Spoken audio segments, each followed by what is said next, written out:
sei se a sua está começando agora. Vamos falar hoje de hipocondria.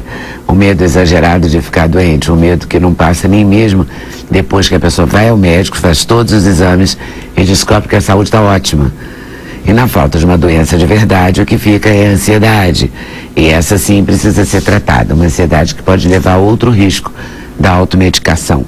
Vamos falar dessa questão e dos cuidados com a hipocondria com a psiquiatra Sandra Fortes.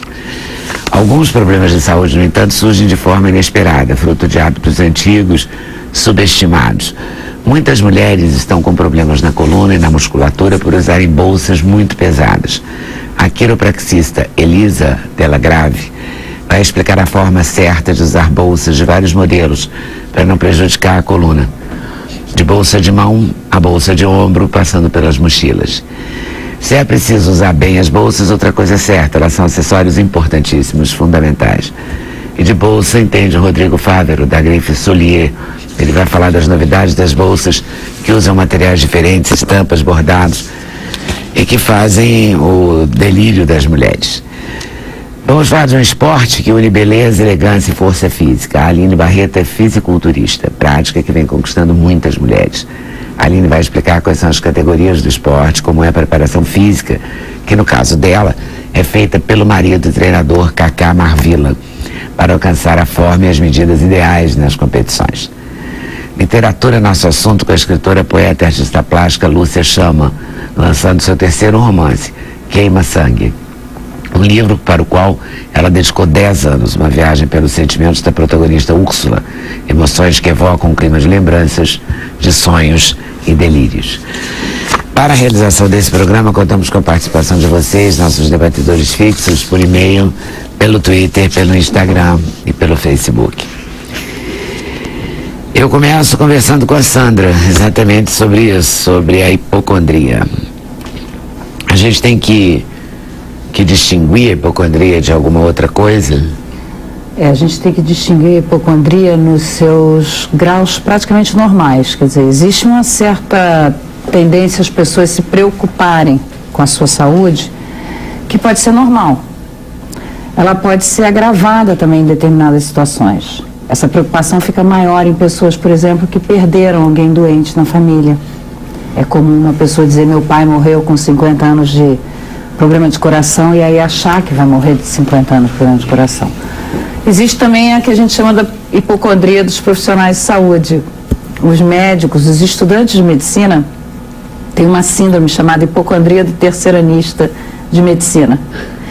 Porque quando a hipocondria ela tem uma questão importante, que é assim: a gente vive como se a gente não fosse morrer.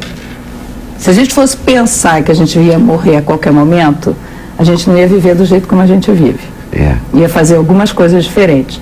Quando você entra num hospital, que na medicina no terceiro ano, isso também é válido para fisioterapeutas, para psicólogos, para nutricionistas. Quando entram num hospital, você começa a ver que as pessoas morrem, que é muito fácil. E aí você começa a ficar muito preocupado. E aí você entra no processo que é a base do processo da hipocondria, que é começar a ficar olhando o tempo todo para o teu corpo para ver se tem alguma coisa errada. E aí a doença mesmo é quando a pessoa começa a achar que coisas normais são sinais de doença. Ao contrário do que as pessoas pensam, muitas vezes o hipocondríaco não tem mania de doenças, ele tem mania de uma determinada doença. Então ele acha, por exemplo, isso nos casos realmente muito graves, que podem ser delirantes, quer dizer, completamente fora da realidade. Ele acha, por exemplo, que ele se contaminou e está com uma doença infecciosa muito grave, letal. Ele pode estar achando que ele está positivo para HIV ou alguma outra coisa. Tudo que acontece no corpo dele, ele vai achar que é um sinal daquela doença. Mas isso são casos graves, não são os casos mais comuns, né? O normal, quer dizer, o normal. O que é normal? Exatamente. O comum é a pessoa... Porque hoje em dia as farmácias também são muito sedutoras, né? Elas têm muitas coisas, muitas vitaminas, né? Você olha, tá lá, ômega 3, aí o ômega 3 tem com resveratrol, sobretudo nos Estados Unidos. Aqui está chegando ainda, mas já é muito diferente do que era 20 anos atrás. Isso. Aí tem lá o ômega 3 com cálcio, ômega 3 com resveratrol, não sei o quê. E cada um tem um pote mais bonito e maior. E aí cada um começa a usar uma vitamina diferente, Essa preocupação com a saúde... isso não é hipocondria. Isso só é hipocondria quando isso começa a atingir um grau que transcende o normal, ou seja, o real, né? A pessoa vai ao médico e ele diz que está tudo bem, mas ela tem uma convicção de que ela tem uma doença grave. Tem um outro problema que tem que ela vai a outro médico para comprovar, outro médico. Mas tem uma coisa importante para distinguir aí, que é o fato de que todos nós sentimos algumas coisas anormais de vez em quando, né? Fazendo uma ponte aí com o tema que vai ser falado depois da questão da postura, da bolsa. Tem dias que a gente acorda com uma dor nas costas, tem dia que você acorda com mal-estar, você não dormiu bem, né? Esse processo é um processo normal, nem sempre a gente está 100%. Agora, tem uma coisa mais grave que as pessoas acabam procurando muito os médicos, que é o fato de que quando você não está bem, quando você está ansioso, quando você está deprimido, você costuma ter muitos sintomas físicos. E aí as pessoas vão aos médicos, os médicos, muitas vezes, pela formação, alguns não, alguns têm formações excelentes e abordam esse problema. Eles evitam abordar o estado emocional e a situação de vida da pessoa. E aí eles não entram nessa seara, mas o problema está exatamente nessa seara. Quando você não está bem emocionalmente, você fica mal fisicamente. Você começa a ter muitos sintomas. E aí as pessoas começam a procurar vários médicos. Os médicos não apontam que tem alguma coisa errada, que tem uma origem emocional. Porque não tem mesmo. Não, eles têm alguma coisa errada. Isso aqui é o ponto fundamental. Mas é só emocional. Mas é físico.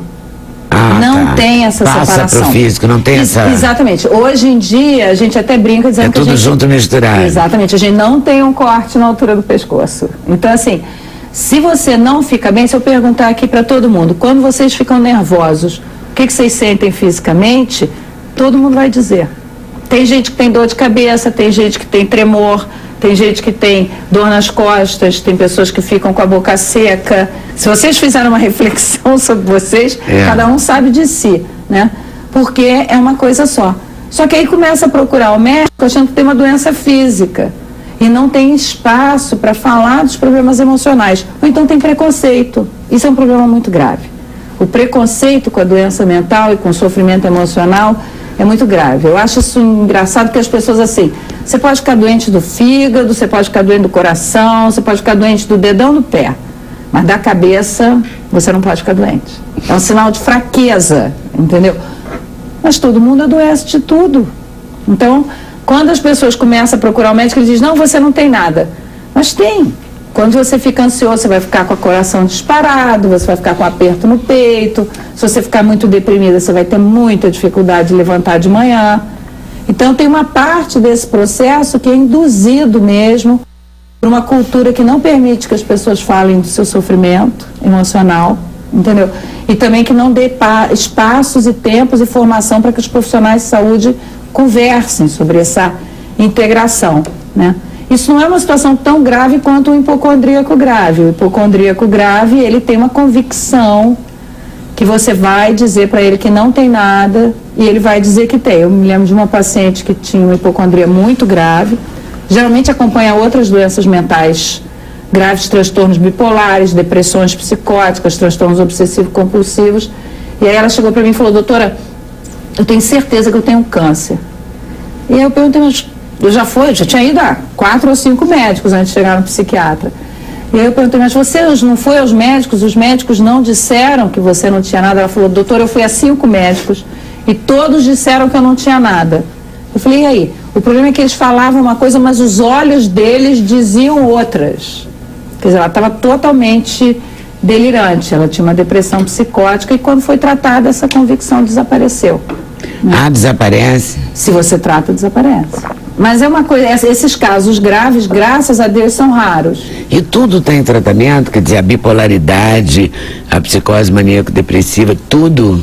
Tudo tem tratamento. Isso é muito legal. Então as pessoas não fazem o tratamento porque não querem? Não, elas não fazem porque é difícil aderir a tratamento crônico, de doença crônica. Todos os transtornos mentais são crônicos. Mas todas as doenças, quer dizer, todas, mas muitas doenças são crônicas, né? Diabetes, anemia, não sei o quê, anemia falciforme. A gente fez esse tema ontem. Não deixa de ser uma doença crônica. Sim. O século XXI é o século da doença crônica. As pessoas antes... Hoje em dia até a AIDS é uma doença crônica. Isso. Eu que já estou com um pouco mais de idade, eu assisti a AIDS, que era uma doença letal. Década de 80. Estava condenada à morte. Exato, a gente viu muita gente morrer. Hoje é uma doença crônica. Amigos meus. Muitos também. Então, assim, hoje é uma doença crônica. Pois é. E quantas pessoas por que você as pessoas conhece? resistem a tratar a bipolaridade, por exemplo? Quantas pessoas você conhece que aderem direitinho ao tratamento da pressão alta? Não sei. É pouco, assim, porque tem uma hora... tem que aderir, né? Porque... Tem uma hora que é difícil você, por exemplo, não é uma questão de escolha, né? Assim, não é uma questão de escolha. Eu não vou tomar o remédio da pressão. Como assim não vai? Mas tem gente que para de tomar. Quando as pessoas param de sentir as coisas, elas param de tomar a avaliação. Por isso a tuberculose está do jeito que está até hoje. Porque a tuberculose é uma doença infecciosa que você vai tomar o remédio 1 mês depois, você não vai ter sintoma nenhum, mas você não vai ter que tomar remédio 6 meses, 1 ano. A bipolaridade mais ainda, outras doenças mentais, esquizofrenia, os próprios delírios psicóticos, depressões psicóticas que têm hipocondria. Aí você tem uma hora que o remédio se torna o símbolo da doença. Se você acha que você ficou curado, tem um desejo de curar, mas na verdade a saída para uma vida boa, de qualidade, é exatamente ao contrário. É aceitar que você tem um problema. É importante isso que você está falando. Todas as doenças mentais hoje em dia têm tratamento. É por isso que a gente pode fechar os hospitais psiquiátricos. As pessoas... Você acha mesmo? Você está convicta disso? Eu tenho certeza absoluta. Você não precisa fechar o hospital psiquiátrico. Ele fica vazio. Você precisa de locais para internações de pessoas que estão em crises, entendeu? Que às vezes a família não tem condição de suportar uma pessoa doente em casa, que é muito difícil. Mas ela vai internar, em 15 dias depois ela vai para casa. E ela pode se tratar muito bem em casa e ela pode levar uma vida normal. Se ela aceitar o tratamento. O problema todo é parar o tratamento. A gente, com o programa de saúde da família, que são as unidades nas próprias comunidades, as pessoas estão todas sendo tratadas em casa.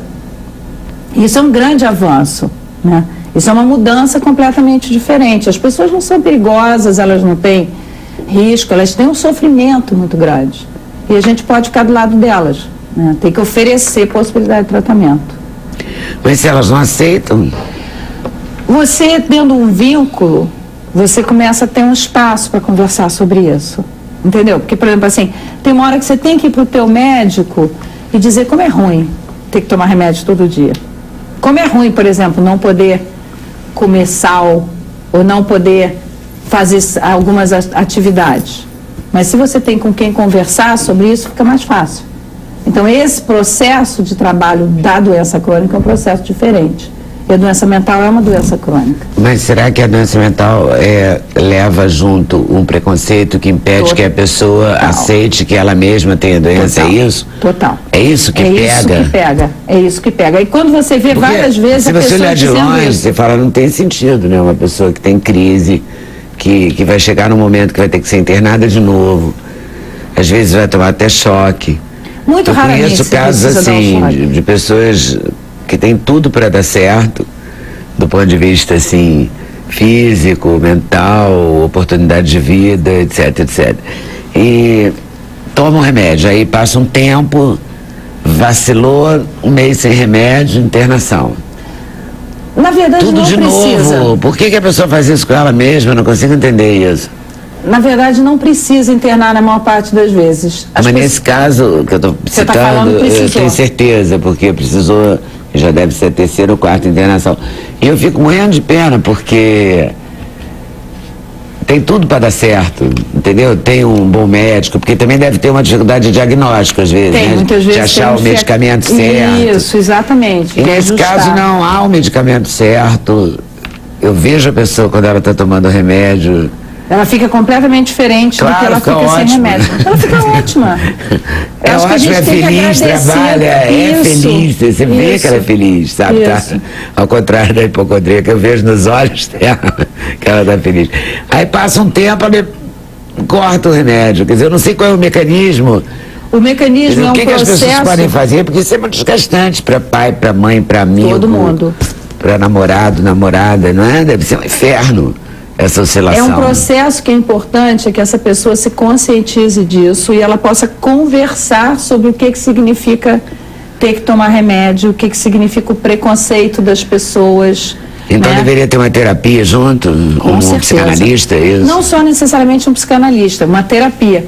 Em alguns lugares, Ou até pode na ser um própria... psiquiatra que tem ouvidos para isso. Isso, que converse, pode ser uma psicoterapia. Em alguns casos, as psicoterapias cognitivas, no caso, por exemplo, da hipocondria, da depressão maior, você vai trabalhar com terapia cognitiva, que a pessoa consiga pensar melhor sobre aquilo. Mas uma coisa muito interessante são os grupos. Então, grupos de pacientes até muito graves, entendeu? De pacientes esquizofrênicos. Funciona bem em grupo. Você troca a experiência. Você vai com uma pessoa que está passando por aquilo igual a você. Isso é uma fonte de apoio muito grande, entendeu? Porque a pessoa diz, não, eu sei o que você está sentindo. Eu conheço isso. Toma seu remédio, é bom, é melhor você tomar o remédio. Os processos grupais... Tá, vem de uma pessoa que também tem aquilo. Isso. Então você talvez respeite mais, né? Você troca, você tem um terapeuta, entendeu? Você Sim, tem um terapeuta, mas você tem outras pessoas e aí te dá o apoio, te Por dá o isso que suporte. funciona a associação de pacientes de Alzheimer, de familiares, de não sei o quê, não é? Familiares, isso. Até problemas, por exemplo, de uso abusivo de droga, você tem os grupos que são alguns dispositivos importantes. Então, para a doença mental também funcionariam os grupos? Funcionam grupos, já funcionam, já existem. Não, sim, mas funciona bem. Funcionam muito. O resultado, sim, a resposta é boa. De poder compartilhar esse sofrimento, porque o preconceito é muito grande. É muito grande. Hoje, agora, eu acho que é 10 de outubro, ou não, 10 de outubro é o dia mundial da esquizofrenia, que é uma outra doença mental grave, né? E é importante isso. E também tem controle, digamos? Total, as pessoas podem ficar em casa, podem se reabilitar, podem participar da sociedade, podem trabalhar. Desde que se tratem. Isso é muito importante. Isso é muito importante. É muito importante também que o sistema de saúde, não só o psiquiatra, o psicólogo, saibam lidar com isso. Entendeu? Então, por exemplo, os médicos de família, os médicos clínicos, são médicos muito importantes. Os enfermeiros no SUS, no Sistema Único de Saúde, por exemplo, no Saúde da Família, são muito importantes para isso, porque eles estão ali, eles conhecem aquela família, eles acompanham, aí eles vão conversando, né, e vão podendo ajudar nessa situação. E aí a família se sente apoiada, que você tocou um ponto importante. Às vezes a família se sente completamente desamparada naquela situação de estar com uma pessoa grave dentro de casa, né? Então, é importante que todos os profissionais de saúde saibam reconhecer, saibam escutar, saibam acolher, né, as pessoas nos seus sofrimentos emocionais. Mas como é que vai convencer a pessoa a se medicar, né? Eu acho que a chave é essa. Depois que ela sai da crise, na crise, às vezes, você tem que botar pressão, né? Você vai tomar um remédio. Essa paciente que eu falei mesmo, que ela não achava que ela tinha depressão, ela achava que ela tinha um câncer, né? Aí eu consegui conversar com ela sobre se ela não se sentia deprimida por estar com câncer. Ela falou, me sinto deprimida, doutora. Tá, você aí foi pelo outro lado da história. Eu me sinto realmente deprimida. Eu falei, então tá, então vamos tratar a depressão. Não, tá ótimo. Eu falei, você não tem ânimo para nada, você está muito triste, você não está conseguindo fazer nada na vida, é por causa dessa doença. Eu falei, não, então vamos tratar a depressão. Tratamos a depressão desapareceu, a hipocondria desapareceu também. E aí, nunca toquei mais no assunto. 6 meses depois, ela virou para mim e falou, doutora, vou fazer uma pergunta, a senhora nunca mais falou da certeza que eu tinha de ter câncer? Eu falei, nunca mais. Ela falou, por quê, doutora? A senhora esse tempo todo falou que eu tinha uma depressão muito grave. Por que a senhora falou? A senhora está querendo me dizer que tudo aquilo que eu sentia era da depressão? Eu falei, era. Então, doutora, eu vou falar uma coisa para a senhora. Se tudo aquilo que eu senti era depressão, eu preferia ter tido um câncer. Caramba. A doença mental, ela é muito dolorosa. Ela é muito desestruturante. Entendeu? Ela é muito angustiante. Às vezes é mais fácil enfrentar uma doença física grave. Eu acho que é justamente por não ter essa coisa física, né? De tu não saber como tratar isso. Tu não tem o câncer, tu sabe que tem alguma coisa dentro de ti, e a doença mental, tu não tem nada, tu não tem uma coisa física para tocar, para se apegar. Você tem alterações, o problema é o preconceito. Exatamente, é isso, tipo, é mais difícil, é fácil tu dizer para uma pessoa que ela tem um câncer, tu explicar para alguém, do que dizer que tem uma doença mental, né? Acho que o preconceito, a pessoa acha que ela tem culpa da doença. Isso aí. Que é uma fraqueza da mente dela. Que se ela fosse uma pessoa forte, ela não teria doença. Ninguém pensa, se eu for uma pessoa forte, eu não vou ter câncer. Ou se eu for uma pessoa forte, eu não vou ter hipotireoidismo. Mas a pessoa acha que se eu for uma pessoa forte, eu não vou ter doença mental. É a doença mais comum no mundo inteiro. Hoje em dia é uma das principais problemas de saúde pública no mundo inteiro. E o tratamento é sempre voltado para antidepressivo? Não, aí no caso da hipocondria vai depender da doença de base que está acompanhando aquilo. A hipocondria pura é muito rara. Ela geralmente, a hipocondria grave. Ela geralmente vem acoplada. Ela é acoplada a um quadro psicótico, um quadro de depressão maior, um quadro de transtorno obsessivo compulsivo, ou, como eu falei, como reação a uma doença muito grave. Porque a pessoa que está com AIDS, ou que ela teve o diagnóstico e está em tratamento, ela fica um pouco hipocondríaca. Como é que a gente fica hipocondríaco? A gente fica rastreando, a gente acorda de manhã e fala assim, não, hoje eu não estou muito bem. Será que eu estou doente? Né? Quando você tem uma doença grave, isso tem uma certa preocupação legítima, né? Mas você então tem que começar a ter uma terapia para ver que o problema está na sua cabeça, né? Quer dizer, a gente... Não é só o remédio, é a terapia também. Tentar não ter. Volto aí com alguma dúvida. Intervalo, a gente volta já já. Sem censura no programa da TV Brasil.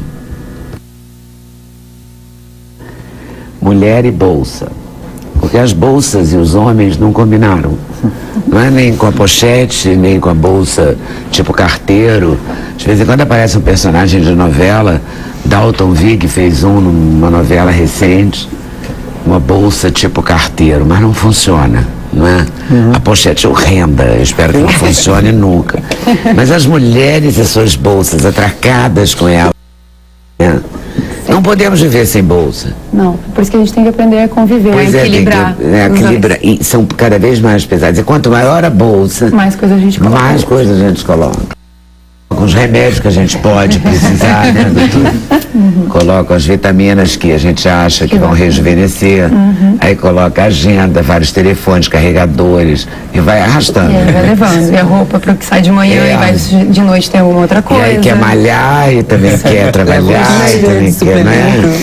Ainda é suplemento, só falta levar aquele potão do whey protein, que aquele é uma trouxe. Você trouxe uma bolsa, mas também você tem esse braço, né, companheiro? Porque com esse braço o cara pode carregar qualquer bolsa, inclusive uma mala, né? Não deve acontecer nada. Obrigado. Olha ali, cara, nossa, agora que eu tô vendo mesmo. Nossa, mulher. Dá pra gente pedir emprestado pra você? Pode. É melhor, porque aí a gente não deixa que ele vai estragar a coluna dele, a nossa fica entre Não, porque a gente, no meio da vida pra frente, a gente já estragou, porque não, a gente vai desde o colégio. É que o grande problema... Arrastando uma lancheira, uma malinha, uma bolsa, uma mochila, não, a gente tá sempre carregando alguma coisa. Mas o grande problema é sempre só carregar e não cuidar. Então, acho que quando tu consegue equilibrar os dois, pode levar uma bolsa pesada, mas desde que tu carregue ela de forma correta e depois tu faça alguma coisa para cuidar da tua coluna também, entendeu? O problema é que a maioria das pessoas, elas só usam a bolsa muito pesada, a maioria das vezes de forma errada, e depois não faz nada para cuidar disso também. Isso vale desde a criança que vai para o colégio? Desde a criança.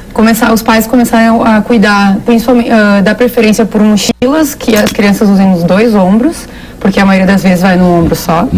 Cuidar muito o peso que vai dentro. Fica mais estiloso também. Sim, no ombro só. O peso que está dentro dessa mochila, é importante cuidar. Ver se a alça está bem apertadinha, justa com o corpo, porque também às vezes a alça está muito larga e a mochila acaba puxando a pessoa para trás. Depois, no decorrer, na fase adulta, tentar sempre carregar o menor peso possível nela. Se não tiver como não tirar o peso de dentro, tentar distribuir. Colocar carregar um tempo de um lado no ombro, depois passar para o outro. Quando usar tem bolsas menores que a gente costuma usar no punho, cuidar por causa da dor no cotovelo, então troca de lado. Mas o ideal são aquelas bolsas transversais. E aí que eu chamo de bolsa de carteira. É a bolsa de carteira, exatamente. Mudar de lado também. E a mochila, essas são perfeitas, as que vão causar menos prejuízo. É mesmo? É mesmo. Uhum. Pendurada, sim? Isso, porque ela distribui melhor o peso. Vou experimentar isso, porque a minha bolsa é pesadíssima. E aí o que acontece? Eu vivo com dor. O que acontece da bolsa pesada de uma alça? As coisas? O que acontece de carregar uma bolsa pesada de uma alça só é que a maioria das vezes a gente coloca no ombro e faz isso aqui. Faz. Então acaba machucando o ombro, contrai trapézio. Então essa outra de carteira lateral, a gente não tem essa elevação do ombro. Também a gente não fica trocando de ombro, você acostuma no ombro. Acostuma no ombro só, Por você isso não fica trocando. Por isso que o ideal é a mochila mesmo. No meio do dia você fala, não, vou trocar para o ombro de cá. Mas uma pessoa da minha idade não pode ser para rua de mochila, fica péssimo. Mas aí é que dá, então é fazer o equilíbrio. Eu sei que tem gente que fala, não, moda não tem idade, mas tem. E mulher falando de bolsa também é estranho, porque eu não vou dizer que eu uso mochila o tempo inteiro, eu tô com uma bolsa hoje também. Então é fazer esse equilíbrio, é cuidar. A gente não deixa de comer para não sujar os dentes. Então a gente não precisa deixar de usar uma bolsa, mas desde que tu uma boa frase essa, desde que tu cuide depois. Não sujar os dentes. É perfeito. Só que eu esvazio minha bolsa toda noite. E de manhã toda de novo, tiro um monte de coisa e ela continua pesada. Então eu suponho que eu não seja a única. Muita gente deve arrastar essa bolsa. E aí é que entra a parte com isso, não resolvo. Aí é que entra a parte da quiropraxia, para começar a cuidar desses problemas que o peso pode gerar na coluna. A gente pode fazer um desvio, que a gente chama de escoliose, um encurtamento do músculo, e aí a quiropraxia entra para fazer esse equilíbrio. Quiropraxia é aquela o alinhamento que da dá coluna. umas estalagens na pessoa, né? Isso. A gente nunca saiu do lugar? Não, bem pelo contrário, a gente coloca a pessoa no lugar.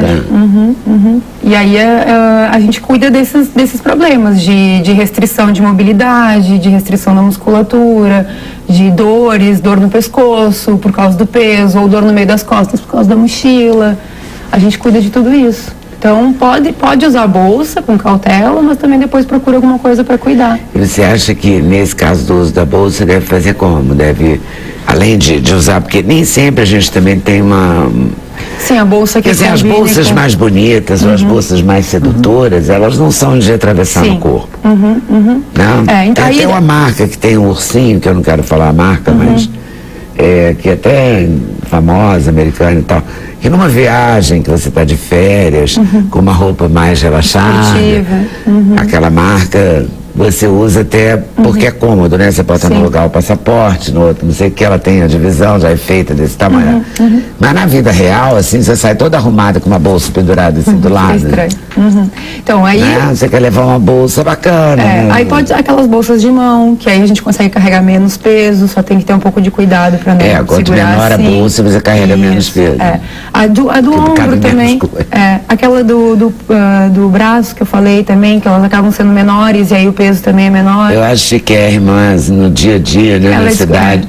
As cidades cada vez mais violentas, todo mundo anda atracado com a bolsa, né? Ela aqui pendurada e você com a mão aqui, né? Sim. Aí tudo colabora pra gente ficar toda torta. Toda torta. Porque aí a bolsa pesada, o ombro levantado, o medo de ser roubado, a gente vai se encolhendo cada vez mais. Aí tem que procurar um quiropraxista. E aí o que o quiropraxista faz? Ele coloca a coluna no lugar ali, relaxando, alongando? A gente chama de manipulação ou ajuste. São movimentos bem rápidos, bem específicos nas regiões onde a gente vai identificar que tem essas restrições. E se identifica também com a mão? Com o toque, é o que a gente chama de palpação. E através de raio-x, de exames também. Porque essas restrições que vão acontecendo na coluna, se elas ficam presentes por muito tempo, elas vão causando algum tipo de degeneração. Então, é importante a gente cuidar disso para evitar que essas degenerações avancem cada vez mais. Você tem uma coluna ainda? Tenho, tá aqui ela. Vamos, meu Deus, é mesmo a coluna. Tamanho real, é de uma pessoa, né? Assim, claro que é uma coisa feita para você trabalhar, mas ela é do tamanho de uma pessoa. Isso, ela é bem fiel, é uma réplica bem fiel. E aí, é importante a gente ter essas curvaturas na coluna, tá? Isso serve para quebrar a força da gravidade, para a gente conseguir ficar de pé. E A gente tem esses espaços entre as vértebras que são os nossos amortecedores, os nossos discos intervertebrais. Quando existe muita carga sobre a coluna, quando a gente fica torto, que é uma escoliose por causa de uma bolsa pesada, a pressão em cima desses discos é muito grande. E aí começa um processo degenerativo. Sai do nível, né? Isso aí. Desnivela tudo. Isso. E aí começam os processos degenerativos, que aí pode acontecer uma hérnia, pode ter um pinçamento no nervo, porque o espaço onde sai o nervo fica menor de um lado que do outro. Esses nervos vão para algum órgão do nosso corpo. Pode ser que o paciente nem sinta dor na coluna, mas tem alguma outra queixa. É bem comum, por exemplo, pacientes que têm problema na cervical ter morrer de dor de cabeça ou ter formigamentos na mão. E isso pode acontecer por causa de uma bolsa pesada. Bolsa pesada há muito tempo em cima do ombro, acaba contraindo a musculatura do pescoço, que contrai o nervo, que vai lá para a mão. É uma bola de neve. Então, por isso que é importante cuidar disso tudo. E aí isso pode acontecer em várias partes do corpo. Você pode ter dor na lombar. Sim. Também deve ser muito comum. Bem comum, principalmente por causa hoje em dia do carregar peso e trânsito, muito tempo sentado. O que eu mais tenho na muito tempo engarrafado.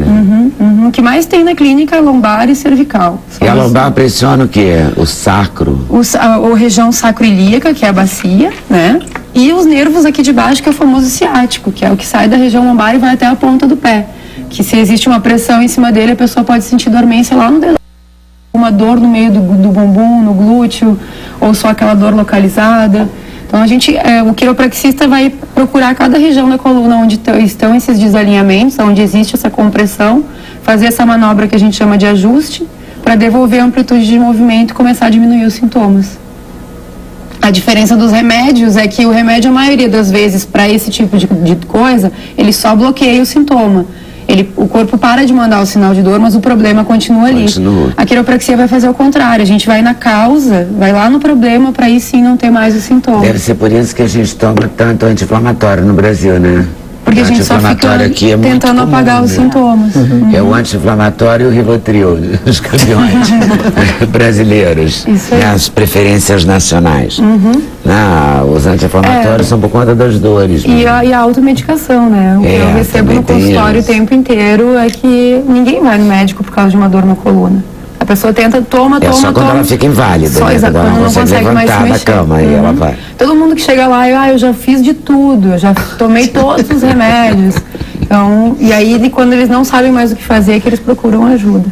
Você já teve alguma dor com esse corpite aí todo? Não, até que dificilmente, né? Assim, sinto alguma coisa, que é tudo com equilíbrio, né? Fazendo as coisas direitinho, não dá pra... E você tem dor? Porque tu faz exercício, deve arrastar um pezinho, né? Todo mundo pergunta se eu tive alguma lesão já. Até hoje nada, dor na coluna nenhuma. Até outro fortalecimento. Exatamente. Total da coluna. A gente treina muito os paravertebrais, eletrodos da coluna, então fica tudo fortalecido. Eu sempre... Antes de ser atleta, eu sentia, de fato. Depois que eu comecei a treinar o membro superior, aí eliminei também as dores que eu sentia, às vezes, no lombar, né, costas. Eu sempre trabalho em conjunto com... Raramente eu peço para algum paciente parar de fazer exercício. A gente recomenda atividade física justamente porque o fortalecimento do músculo é fundamental para a coluna. Porque eu sempre treinei, desde novinha, sempre treinei, mas treinava muito perna, né? Tipo, mulher sempre foca mais no treino de perna. E achava, né? Falava, não, que se eu treinar membro superior, que eu vou ficar muito grande, que eu vou ficar muito musculosa. E com isso não fazia nada, né? Como se fosse fácil ficar musculosa. Aí eu não fazia nada e isso começou a atrapalhar, tanto no meu trabalho, mesmo no dia a dia da época. Você trabalhava em quê? Eu trabalhava com salão de cabeleireiro. Tem os tios, né, que trabalham. Então, e você é cabeleireira? Hoje não, mas já trabalhei. Já foi? Já fui. Mas aí que segmento? Cortando, pintando? O tempo que eu trabalhei com os meus tios, com o meu tio e com minha tia, era mais voltada para a área de química, relaxamento, colorimetria, mais para a área de química mesmo. Olha o corpinho da pessoa. Não, porque se não mostrar o corpinho, não dá para explicar essa coisa de... Não é de fisiculturismo, mas é uma loucura, né? É lindo, mas deve dar um trabalho. Tipo, acaba sendo um estilo de vida, né? Que você leva pro ano inteiro com a sua alimentação regrada e com isso acaba não tendo nem... Quanto é de gordura a porcentagem? Aí tá batendo uns 10 por aí. 10? 10, tranquilinho. Jura? Acho que é 8. É 8, né? É a média de 8 a 10. Não pode baixar muito, não. Não é? Porque A minha é categoria. nada de gordura aqui. A minha categoria. Nada é a categoria dele, né? Porque mulher não chega muito. Depende da categoria. Tem Como é que é a sua categorias- categoria? Eu não sei nada sobre isso. Conta pra mim, assim. Tem várias categorias. Tem várias categorias no meio do fisiculturismo. No caso, a minha, que é a categoria wellness, ela é a categoria, assim, que é mais... Brasileiro mesmo. mais brasileira. Aquele corpo, assim, mais de praia, corpo sarado. Tem que ficar notório que a pessoa treina, que pratica a musculação, porém, nada, assim, em excesso. No comparativo com as outras categorias voltadas no fisiculturismo. Obrigada por esclarecer, porque você já me convenceu que isso aqui não tem nenhum excesso. De Não fato. tem excesso de gordura. Mas isso aqui tem uma malhação infinita, né? Treina. Mas eu digo assim, porque fisiculturismo as pessoas olham, imaginam logo, fibras musculares, aquele tipo livro de anatomia que mostra todos os cortes, todas as definições. Eu fico imaginando que você come clara de ovo o tempo todo, é Adora. isso? Ah, bastante, muito. Você acha gostoso? Mas gosta. E assim, não necessariamente. Acostuma. Não necessariamente só clara de ovo. É que não podemos fazer alimentações vazias, só com carboidratos, assim, simples. Então a nossa alimentação é composta sempre por carboidratos bons, que são os complexos, com baixo índice glicêmicos, e sempre com uma proteína magra. Aí que entra claras de ovos, frango grelhado, peixe e até carne. E come de 3 em 3 horas? De 3 em 3 horas. O corpo pede, você nem mais, você nem marca mais o tempo. Dá sempre a hora certa, sente aquela fome, o metabolismo fica acelerado, o metabolismo acelera tanto que bate 3 horas e já está com fome. Aí você já pega e come. Não, isso é verdade, porque antes de fazer preparação para campeonato, eu trabalhava no salão e naquele corre-corre do salão. nada. Então o que eu fazia? Café da manhã, almoço e janta. Nesses intervalos, eu fazia só minhas principais refeições, levava 5 horas sem se alimentar, 4, 6. Nesse intervalo era só um biscoitinho, creme crack, ia só beliscando uma coisinha ou outra, mas não parava para fazer uma refeição. Fome, né? E não sentia fome. Quando eu fui fazer a preparação de fato para campeonato, que eu tive que mudar toda a minha alimentação, regrar que de 3 em 3 horas tinha que comer X de proteína, X de carboidrato, sempre tudo pesado, na balança, bonitinho. Então o que acontece?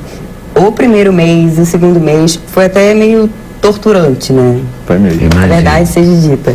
Porque, dava a hora de comer, dava vontade de chorar, porque, não tava com fome. Tava sem fome nenhuma e, não é aquela comida assim, né, apetitosa, assim, né? É uma comida sem graça pra caramba. Sem graça, você tem fome. Nossa, era muito difícil. Mas aí, com o tempo, como o Cacá falou, o organismo acostuma e o metabolismo da gente acaba acelerando, né? Demais. Acelerando demais e com isso chegou no momento que dá 2h30. Sei que frango cozido ficou bom, né? Eu já tô assim, cara, passa logo, porque eu estou morrendo de fome.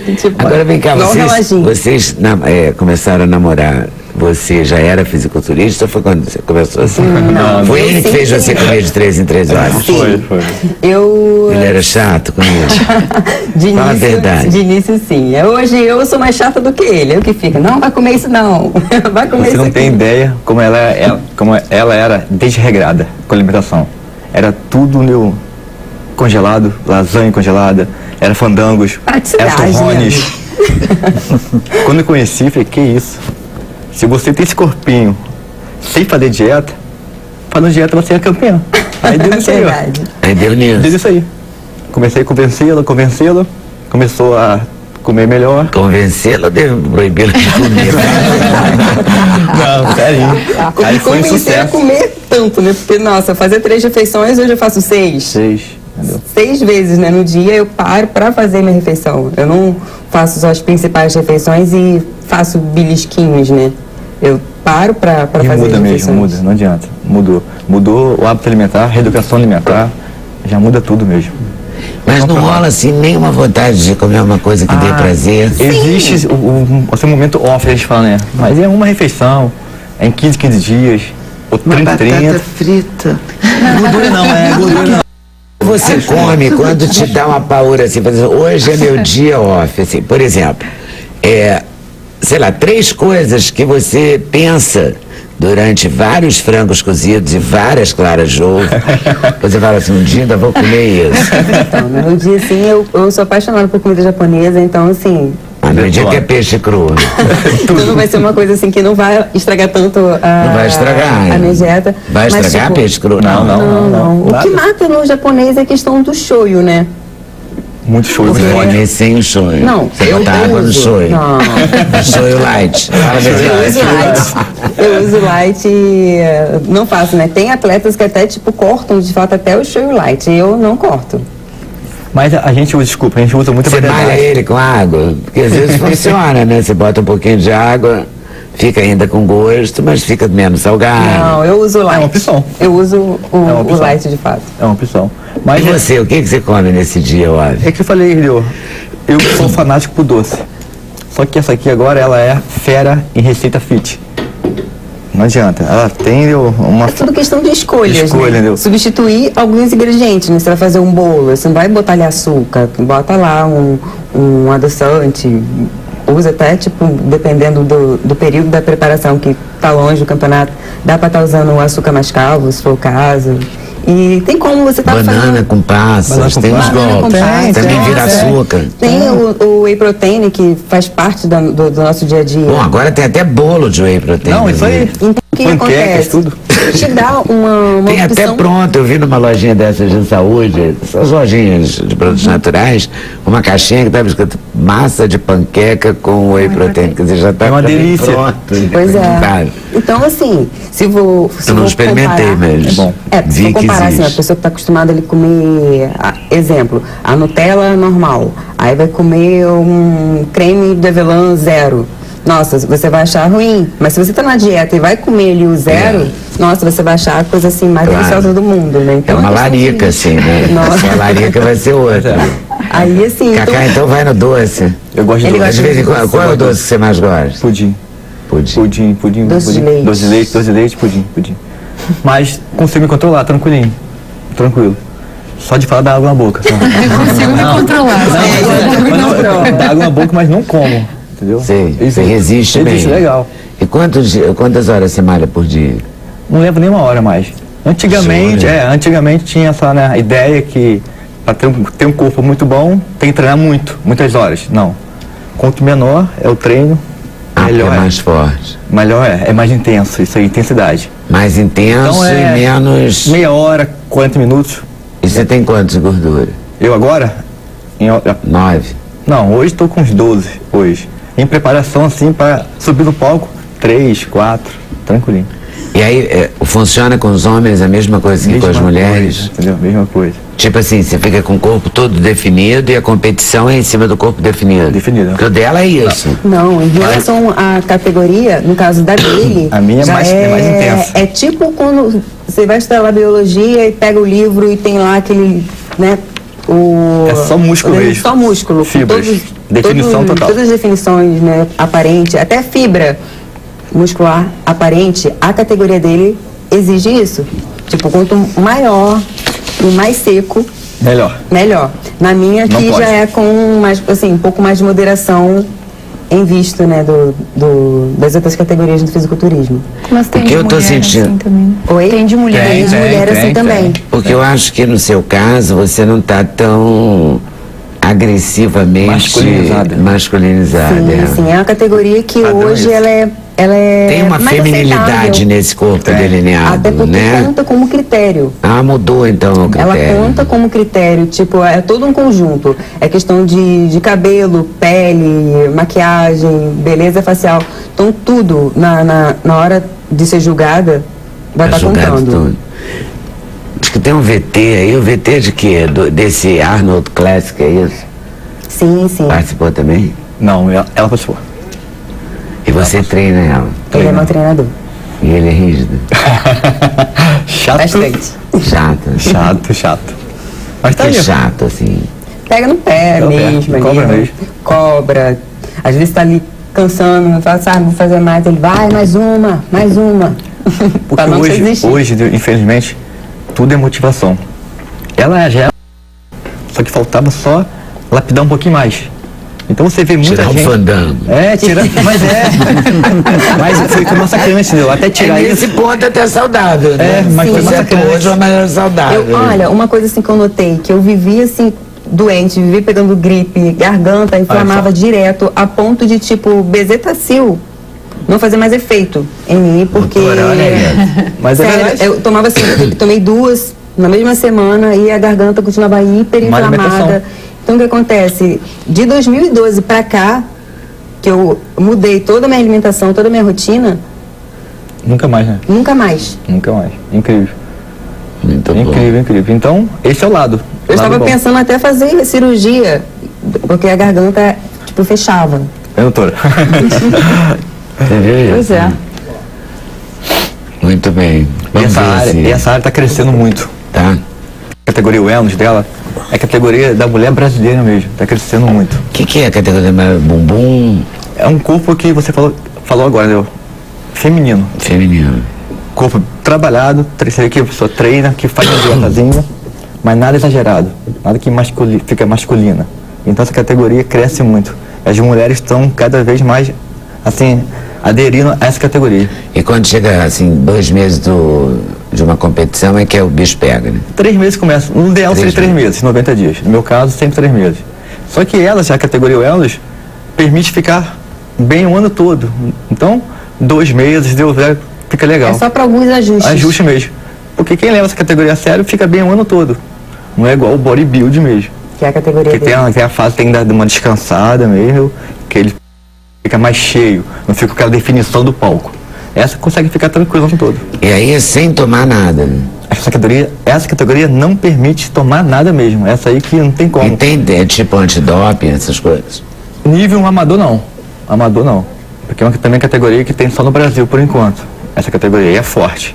Agora, é uma pena se uma mulher dessa tiver uma genética dessa, tomar alguma coisa, muda toda a estrutura dela.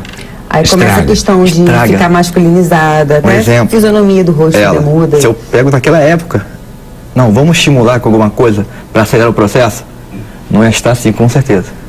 Ia estar um pouquinho masculinizada, com certeza. Então essa não permite... Você já mesmo. namorava ela? Namorava. Então tu não queria ela masculinizada? Não, mas atrapalha mesmo a categoria. É, claro, Dá pra ver, atrapalha, também atrapalha a saúde da pessoa. A saúde nem se fala. Tá mais do que comprovado. Tá comprovado, nem se fala. Então você pode ver que os traços femininos têm que estar ali perfeitamente no palco. Não pode mudar nada. Tá certo. Vamos ver esse VT dessa apresentação.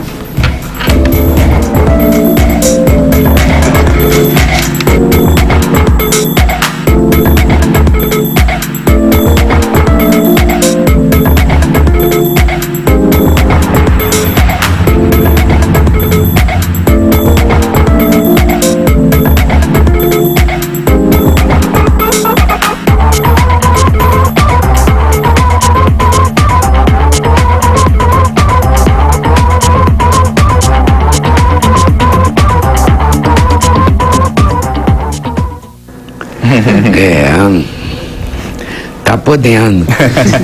Quem não fizer exercício para ficar que nem ela, tem que seguir os conselhos da Elisa para poder carregar a bolsa que o Rodrigo fabrica, né? As mulheres tendem a gostar mais de qual bolsa, Rodrigo? Da bolsa grande? Nós temos que gostar da bolsa que está mais na moda. Atualmente. A mulher gosta da bolsa que está mais na moda? É. Então como é que Qual é a bolsa que está mais na moda? É essa? Tem É vários maior? estilos aqui, ó. Vamos pegar até, você está falando muito de saúde aqui, há uns 5 anos atrás tinha muita moda da Maxi Bags. Como é que acontecia? Com o corre-corre do dia a dia, a mulher pegava tudo, botava na bolsa enorme, tá?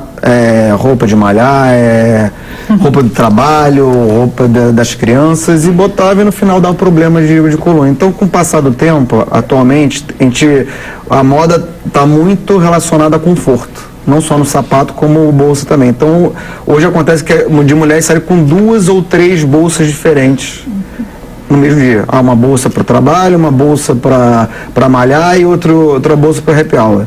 Entendeu? Então, por exemplo, posso já mostrando aqui? Tá, então aqui a gente tem vários tipos de bolsa.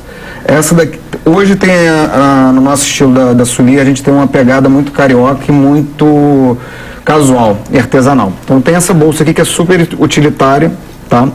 Que ela tem todas as cores. Ela funciona para trabalhar, né? Para tudo. Ela é bem casual. Como é que é? Aí ela tem as duas alças, tem as duas e a alça lateral. Exatamente. Você gosta dessa ideia de duas alças?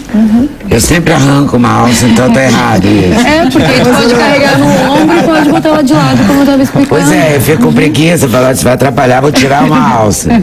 Então tá errado, ela tem duas alças para isso mesmo. É a mesma coringa que você pode usar tiracolo. Se te cansar um braço, você coloca ela atravessada, estilo carteiro. E se também você não pode, quiser... né? Porque ela tem tamanho para isso. Tá vendo? Vivendo e aprendendo. Bonita e tem os compartimentos dentro. Você pode guardar tudo sem perder nada, que é um problema que as mulheres têm muito de perder. Isso é uma encrenca. Perder, né? Mas hoje tem até... Achar a chave. Não, mas hoje tem uma necessaire, nem trouxe aqui, que é muito prática. Que as mulheres têm mania de usar várias bolsas. Em vez de você ficar tirando uma coisa de uma bolsa para outra, você coloca tudo que é essencial numa necessaire. Aí você até fica mais criteriosa. Eu vou botar fica mais organizado também. Aí eu vou pegar a bolsa e vou para ginástica. Você pega a necessaire, coloca dentro da bolsa de ginástica. Vou sair, pega a necessaire básica, coloca dentro. Então você não carrega peso demais, não leva coisa demais e acha tudo que você precisa. E você aprendeu isso na prática? As mulheres te ensinaram ou você observava as bolsas delas?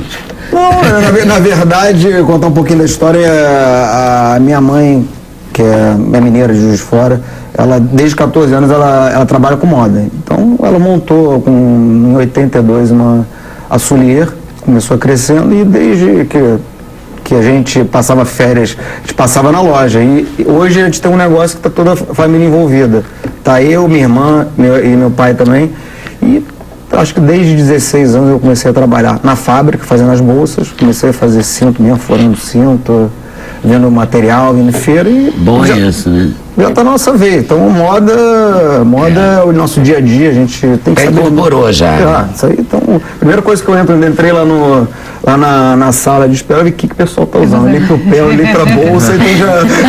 Então, quando tu vai na festa é um perigo, né? Quando a gente sabe que ele tá na festa, tem que caprichar, né?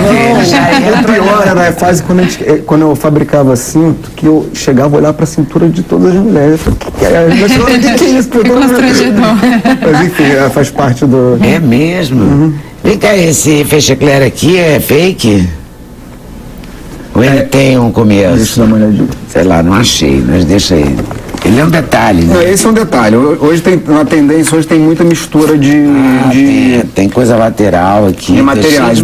Então mistura para essa pegada tribal aqui, que é um pesponto de couro aqui. Isso está usando? Direto. Tribal. Tá? Esse aqui é um zíper fake de metal, tá? Até para adaptar para as ruas cariocas. A maioria das bolsas tem fecho em cima, por questão de segurança. Se você for para Nova York, Paris, você já vê que tem uma tendência de bolsas sem ter fechamento. Então, nenhum fechamento. Nenhum. Aí você já é bolsa e às vezes, mas isso é uma bolsa que pode andar no rio. Pode, isso aí você pode às vezes eles têm só um corinho aqui que pega, tipo um fecho, como é que chama aquilo? Um botão de pressão? É aquela coisa também de meio de acampamento. Eu sei, é um mosquetão. Mosquetão. Uma coisa tipo mosquetão. Que mas para um detalhe. É aqui, as bolsas lá de fora. Só isso, não tem isso, não fecha só isso, assim. É só normalmente fecha. tem um mosquetão ou então um botão de pressão que só não fecha assim. Na maioria das vezes é mais para dar uma bossa do que... Então você acha que esse tipo de bolsa, por exemplo, com essa alça e essa daqui, seria ideal? Seria ideal, porque tu pode usar elas de várias formas sem sobrecarregar nenhum. Você pode variar o jeito de levar. Carrega um pouco no ombro, coloca um pouco no transversal. Perfeito. E a mochila ali, tá? Tem uma mochila mais masculina, ela para esporte, que tem tem essa alça aqui, não tem? Que bota no ombro. E às vezes tem uma, sobretudo de homem, que tem uma coisa aqui. que prende na frente, na barriga também. Isso é legal também. Essa parte da frente acaba distribuindo o peso da mochila melhor, evita que ela se jogue para trás. Tá, por isso antes. Então que tem. Isso. Ah, tá. Porque a de mulher nunca tem, né? Porque a de mulher já é mais feminina. Mas essa já é uma mochila até anatômica.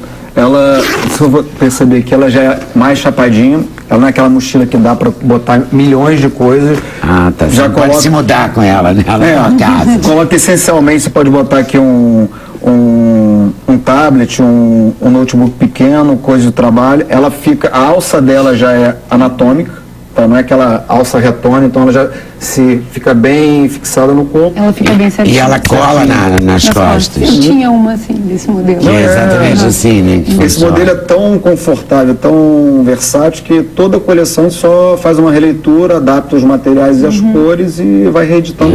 E é uma bolsa que nem tu falou que às vezes mochila fica estranho, é uma bolsa que combina com uma roupa mais social, mais de trabalho. Não fica tão, não é de nylon, não fica esportiva. Tão esportiva, não fica tão garotão, né? Isso. Já tem preto, então. Vai lutando com. Outra que essa é a Night, né? Vai de acordo com a nossa quiropraticista. Essa boa política é ótima. Porque ela é transversal. Ela é tipo Night mesmo. Exatamente. Só que ela você pode dançar, né? Com ela no corpo. Você pode ir pra Night, você pode ir pra uma festa, pode até pro trabalho colocar um celular. E ela é transpassada.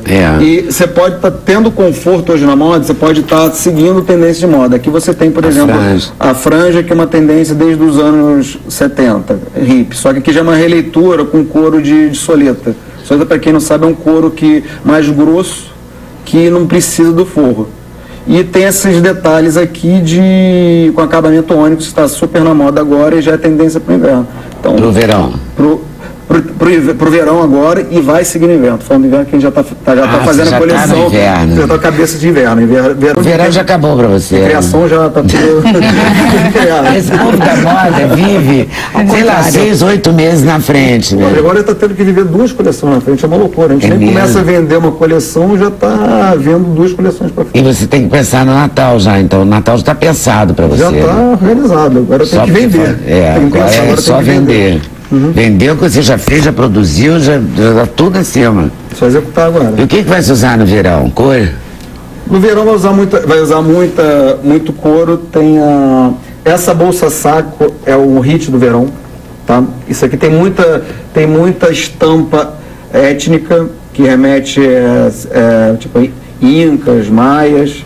Tá? Isso aqui é legal porque essa bolsa saco hoje está sendo usada tanto com tecido, com couro, com couro vegano, que fala que na verdade é o sintético, aí tem um termo mais fashion para dizer que é sintético, só que esse, vamos dizer, seria o ritmo do verão, que remete aos anos 90, é uma bolsa prática, você abre aqui, você regula com esse fecho prático, ela também não dá para colocar muita coisa, acho que coincidentemente eu trouxe até as bolsas hoje não estão grandes, então a tendência mesmo não trazer muita coisa, tá?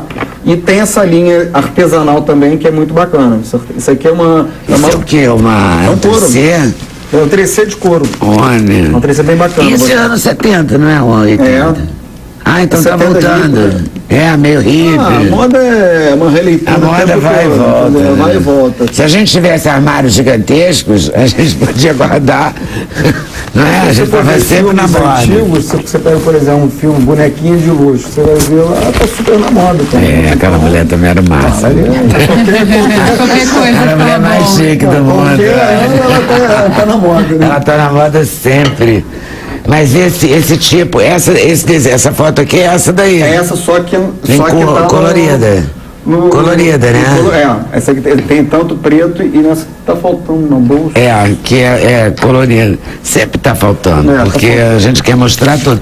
Mas assim, essas que servem pra tarde, pra noite e tal, que não é a mulher que trabalha, que vai ficar o dia inteiro fora, né? Essa aí é versátil, porque ela é chiquezinha, ela tem... Dá para colocar tudo. Nessa foto aí tem muita aplicação de laser. O laser é uma tendência grande para tanto esse isso. O que a gente chamaria de recortado. É o laser. O laser, Hoje você pode fazer antigamente na faca, hoje com a tecnologia feito com laser esses desenhos. Ok, vou pro intervalo, volto já, volto falando com a Lúcia sobre o livro dela. Queima sangue, ei! Ei! Volto já, sem censura no programa da TV Brasil.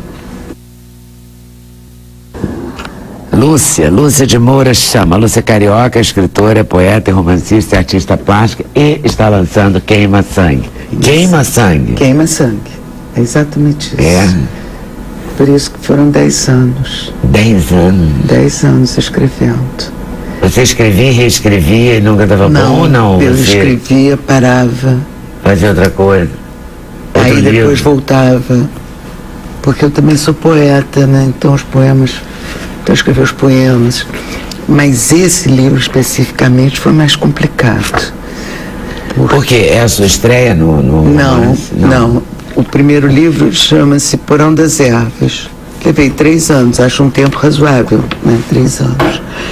E aí comecei a escrever o Queima Sangue. Mas o Queima Sangue, ele...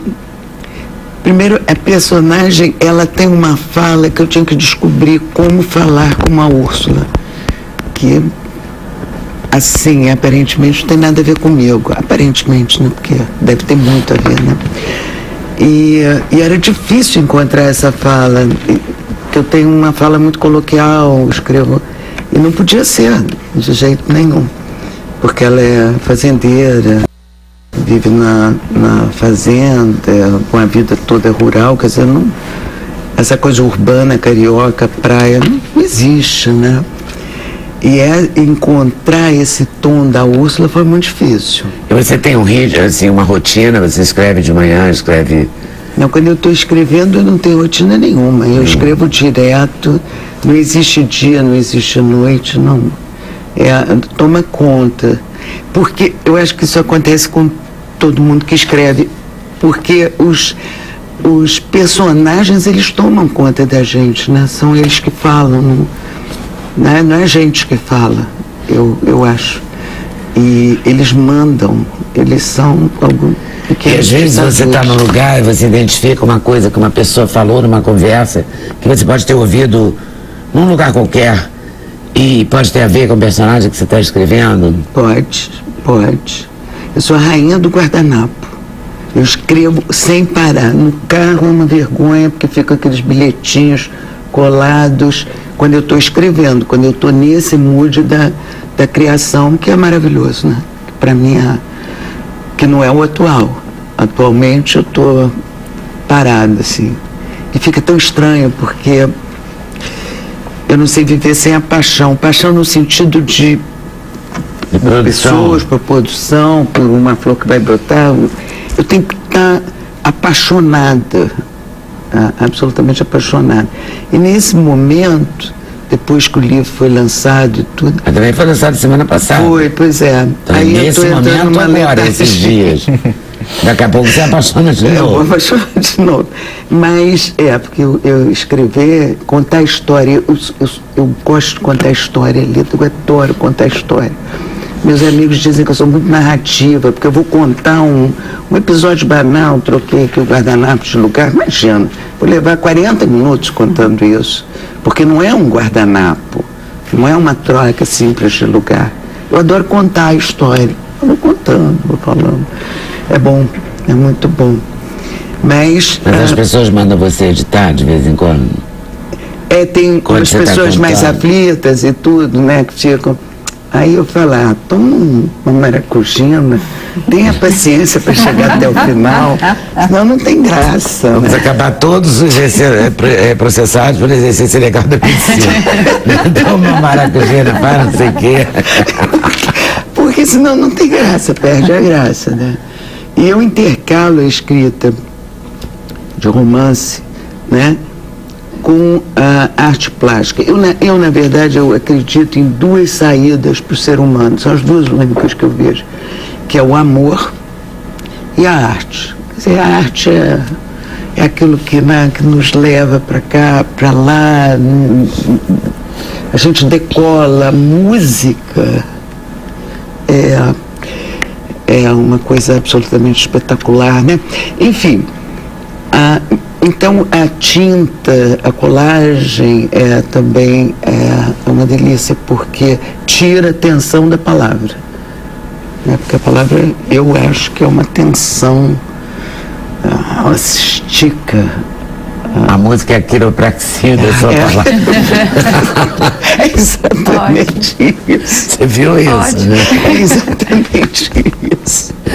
Mas é engraçado como a tensão é importante, né? Como essa coisa da dor na coluna, como todos esses transtornos físicos também e psíquicos têm a ver com o estresse, com a tensão. Acho que a gente vive o tempo mais tenso. Eu acho. Não é? Desde que a gente se entende por gente. Assim. Eu acho, mas eu acho que quando está essa tensão é num processo criativo. É produtivo. Eu não sinto nada, absolutamente nada. Porque exatamente entra na criação, entra na arte, entra num outro universo, né? E tem um episódio, tem vários, mas eu vou contar um, senão vocês viram, eu faço, não, Lúcia, menos. É um episódio dos personagens, como que eles mandam, né? Então eu tinha interrompido o livro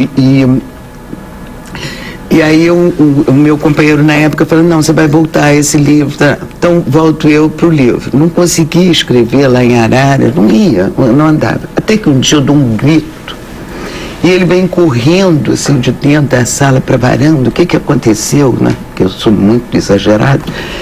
Falei, você acredita que ele não se chama Mateus, ele se chama Lucas? Uma criatura me conhecia, olhou para mim, o que você vai fazer com isso?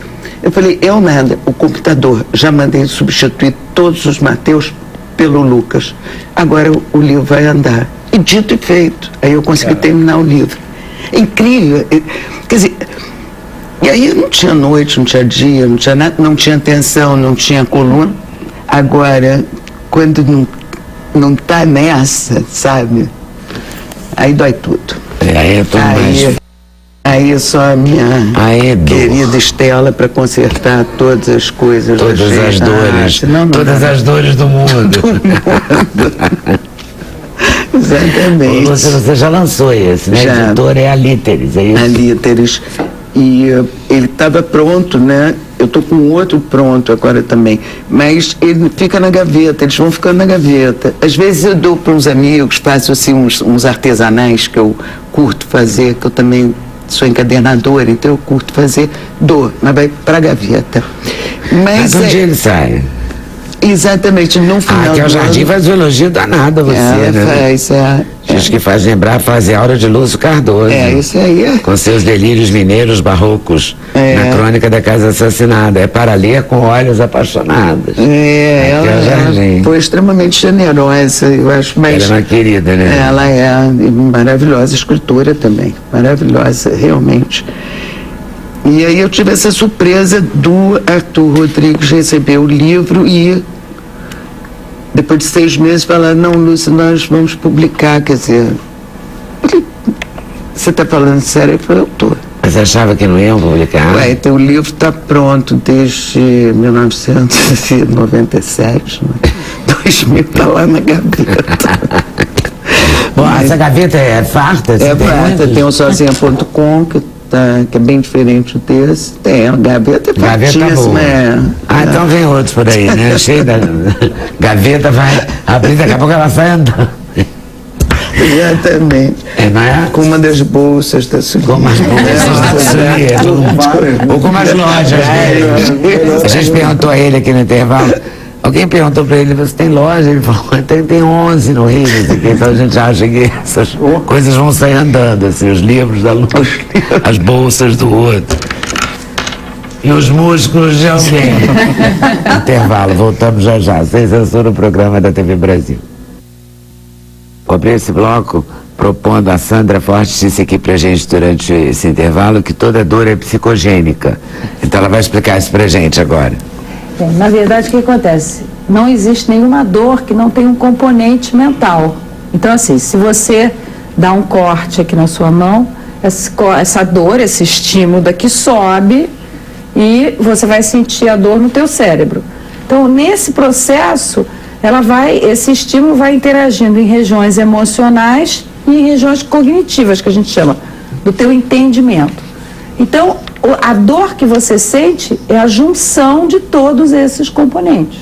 Então, se você está tenso, né, emocionalmente, o seu corpo fica tenso. Exatamente isso que a Elisa estava falando, né? Quer dizer, aquela coluna, ela fica tensionada porque a musculatura contrai. Então, não existe esse processo de separação. É importante ter isso claro, que as pessoas, quando dizem que tem um componente emocional em algumas coisas, em alguns sintomas, elas acham que as pessoas estão inventando, que elas estão mentindo, que elas são malucas. O médico não sabe o diagnóstico, aí está dizendo que tem alguma coisa emocional. Exatamente. A maior parte das pessoas se sente muito rejeitada e agredida quando o médico diz que tem um componente emocional nesse processo. Mas ele tem sempre. Sempre toda dor é uma dor psicogênica. Eu brinco dizendo assim, você está saindo do Maracanã, né? Aí teu time ganhou. Você está todo contente. Aí vem aquela pessoa de 2 metros de altura e pisa no teu pé. Mas ele está com a camisa do seu time, né? Aí ele fala, perdão, irmão, não, nada disso importa, a gente ganhou. Aí vai embora. Aí você está naqueles concursos públicos, você lembra daquela época que tinha concurso de gari, que tinha aquela fila para entrar ali no sambódromo, naquele portão, aquela empurração toda? Aí você vai estar lá naquele empurra, disputando literalmente o lugar com aquela pessoa, aí aquela mesma pessoa de 2 metros pisa no seu pé, o mesmo pisão. Ele não dói da mesma maneira. Não é a mesma pessoa, não é o mesmo contexto, não é o teu estado de espírito, a intensidade da dor é diferente. Então, a dor, ela é sempre modulada por esses processos. Pela emoção.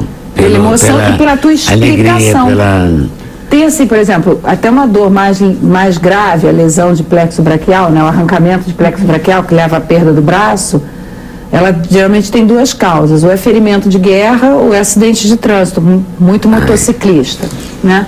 Na guerra, as pessoas que são feridas na guerra, elas têm menos dor, elas relatam menos dor que as pessoas no acidente de trânsito. Por quê? Por vários motivos, você também na guerra está preparado para ter uma lesão. No trânsito, não. É previsível, né? Faz Você já está parte. mentalmente preparado para aquilo. Eu sei que tem um garoto perguntando, minha mãe toma remédio para qualquer coisa, ela é hipocondríaca?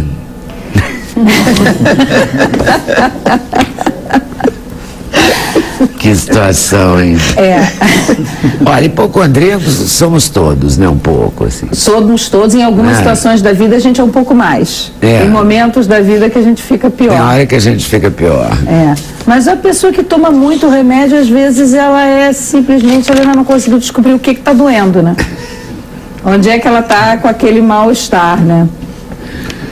Onde é que a coisa está apertando. Isso, exatamente. Que não seja na bolsa pesada. Com certeza. Mas que seja uma bolsa que pode ser, pelo que eu entendi, ter franja, pode ser, ter cara de artesanal. Tem cor. O verão vai ser laranja, vai ser ácido, vai ser Tem muito laranja, vermelho. tem muito verde. Vermelho é uma cor que nunca sai da moda. O vermelho já virou uma cor básica que hoje, vamos dizer, na Soulier vem de 35%, 40% de vermelho. Que tem carteira vermelha, traz dinheiro. Pois é, bolsa vermelha. Então tem o folclore. Quer dizer que todo mundo acredita. Acredita, é uma cor bonita também. É bonito, é alegre. Tem... Bom, esse pelo sim, pelo não, né? Se há bruxas, não sei. Exatamente. Mas vou seguir. Vamos botar a coluna no lugar. Vamos. Cuidar dela, né? Pode usar bolsa pesada, pode fazer atividade física pesada, mas depois cuidar dela, não esquecer. Não cuidar dela só quando dói. Fazer atividade física pesada, Cacá vai te enquadrar de todo jeito. Mas você também vai enquadrar ele, né? Pois é, eu vigio ele em relação à dieta. Ao doce, ao pudim. Pudim. Não deixa o pudim dele pegar de jeito nenhum. O livro da Lúcia já está nas melhores casas do ramo, aliás, em todas, inclusive nas piores.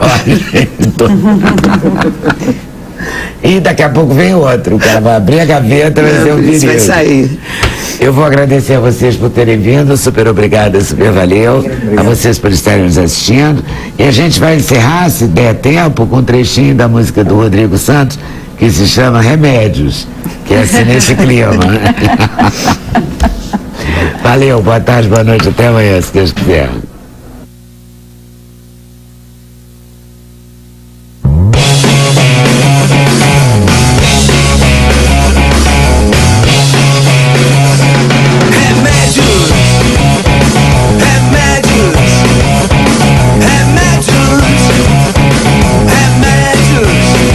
com dor de cabeça, eu tô com ansiedade. Já era assim de nascença e hoje eu tô com mais idade. Remédios, tô me sentindo estranho.